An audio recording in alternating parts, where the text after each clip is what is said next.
The refugee crisis has become a real quandary for politicians following the attacks in Paris, pitting safety concerns in the homeland against a moral obligation to help those in need. More than half of the nation's governors now say they oppose taking in Syrian refugees, at least for now. All of them Republicans, except for New Hampshire's Maggie Hassan. And here at home yesterday, Governor Charlie Baker took a lot of heat after a news conference where he said this. No, I'm not interested in accepting refugees from Syria. Today, the governor attempted to clarify that stance. I'm not going to walk back anything I said yesterday. I can't help it if somebody chose to use a phrase instead of a sentence. I get asked several times, does this mean you want a ban? And I said, no. What I want is information. But until I have that information, I want to look out for the safety and security of the people of the Commonwealth en masse. And I think it's incumbent on the federal government, given some of the issues that have been raised in Paris and some of the issues, frankly, that have been raised by members of the federal government themselves. Of course, neither our governor nor the 24 or so others looking to halt the flow of immigrants from Syria appear to have the power to do it. But here's one man who does, U.S. House Speaker Paul Ryan earlier today. This is a moment where it's better to be safe than to be sorry. So we think the prudent, the responsible things take a pause in this particular aspect of this refugee program in order to verify that terrorists are not trying to infiltrate the refugee population. So is this the right move? Joining me now to talk about that are Kirsten Hughes. She's chair of the Massachusetts Republican Party, just reelected to the Quincy City Council. Congratulations. Juliette Kayyem is former undersecretary for the Department of Homeland Security. She's now a security analyst and host of the Security Mom right here at podcast right here at GBH. Good to see you both. Let me start with you. So it sounds like Baker's saying there should be a pause. Ryan's saying there should be a pause. What's wrong with that? Nothing's wrong with the pause if you know why you're doing the pause. So let me just be clear of what sort of happened over the last 72 hours. Each state was reached out to by the federal government to notify them of what the process is like. I hear and have confirmed that the White House is reaching out to all the governors tonight to answer any questions. So the federal government wants to be receptive to what the concerns are by the governors. But for viewers, let me just be clear what happens here. We're not Europe. Syrians who come to Europe only need a case file. The United States has a very rigorous refugee and resettlement process, which includes files, biometric information, interviews, passport controls, familial reunification, if possible. It's a two-year process, theoretically. It's a two-year process. We've only onboarded about 2,000 Syrians since the Syrian civil war. Yeah, but what do you so say this is not like the clamoring masses, like, Juliette, coming to what's to on paper and what's in reality? Remember, the people who did 9/11 were not here illegally either. Right. The process didn't work in that case. So what do you say to people who say, sure, on paper it looks great, but the process doesn't work? I want to be convinced it does. So then basically what you're saying then is that by closing off the long-established resettlement program for Syrians or all nationalities, we're going to solve the problem or the fears that are out there about a terrorist attack. Now I want to address the fears. France does not have a refugee problem. It has a French problem. England does not have a refugee problem. It has a British problem. And one of the reasons why people in safety and security seem so sort of nervous about what's going on, and it's not like the lefties or this is a moral humanity issue.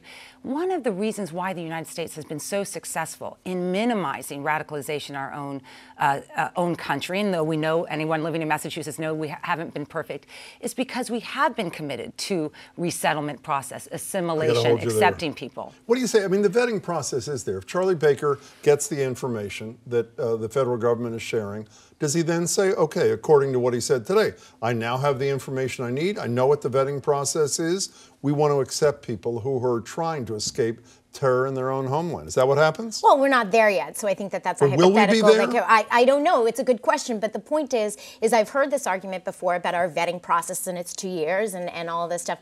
But if you look at recent interviews, you look at things just recently, the FBI director said that he has serious concerns about our refugee process here. Not only that, security analysts afraid that Syrians have been infiltrated by ISIS who are seeking asylum in other countries. So this is a real threat. There's no threat. question it's a about the real latter. problem. The question is to basically segregate them from those people who are really at risk. Kirsten, if it turns out, everything you say I accept applies to Paul Ryan and his plan for the House of Representatives.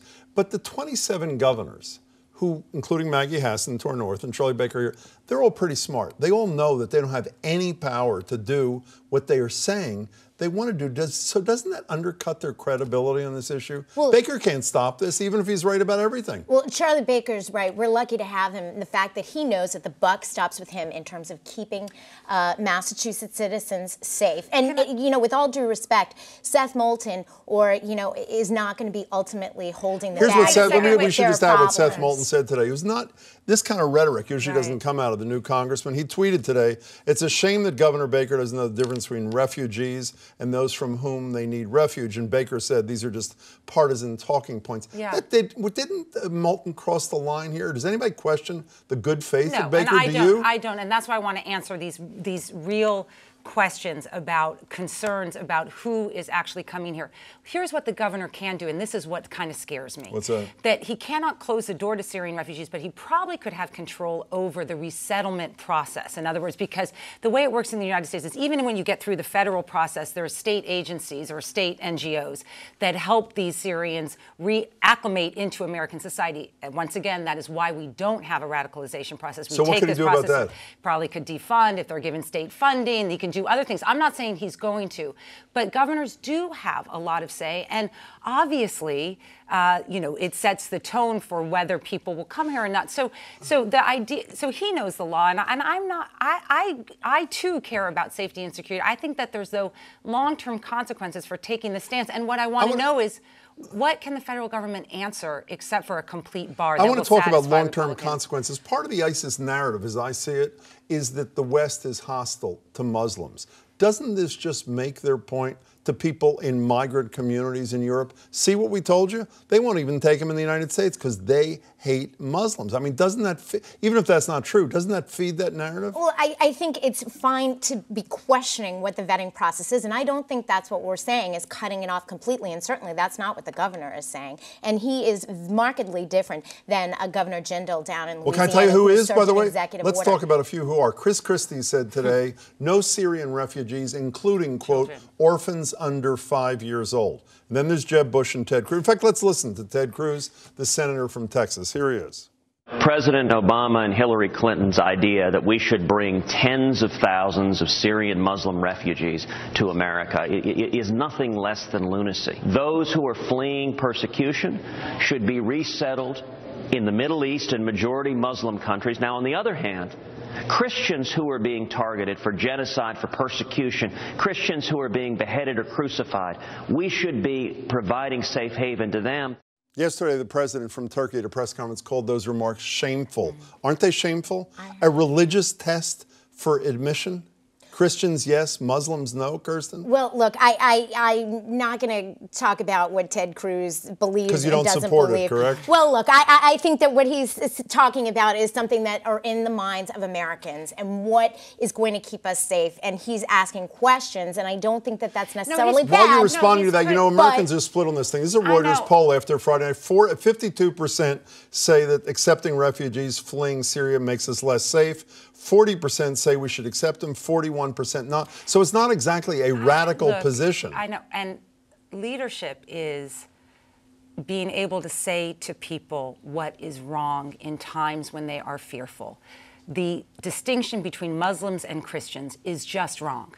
You can like Ted Cruz, it is just wrong. It's wrong legally, it's wrong for all sorts of reasons. So we shouldn't even try to parse it. It is just wrong. I recognize that the governor is the governor. He's responsible for our safety and security. I actually think there is a safety and security argument for keeping the refugee program open. But I also want to know what questions does he have, and is the White House satisfying them? There's a call tonight. That will be helpful to know. Tomorrow we'll get an answer. Tomorrow we'll get an answer. Kirsten, we got to go. All right. You can finish that sentence next time. Kirsten, it's great to see you. Thanks so much. Good to see you both.